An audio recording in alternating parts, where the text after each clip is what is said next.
Hello. अच्छा लगा तो एक बार प्यार से तालियां हो जाए, एक बार तालियां मेरे भाई, प्यार से तालियां।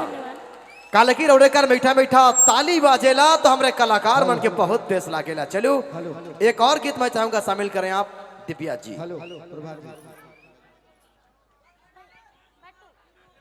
यहाँ पर जो भी टी स्टॉल लगाए हुए हैं वो कलाकार बंधुओं के लिए थोड़ा सा चाय पहुंचाने का कष्ट करेंगे। जो भी यहाँ पर चाय की दुकान की में आपको पैसा दी जाएगी, आप थोड़ा सा यहाँ पर चाय पहुंचाने के कष्ट करेंगे। और इनके बाद सूरज कुमार जी आप तैयार रहेंगे, दर्द दिलों की धड़कन। इस गाना के बाद सूरज जी आप तैयार रहे, फिलहाल दिव्या जी आइए।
तेरी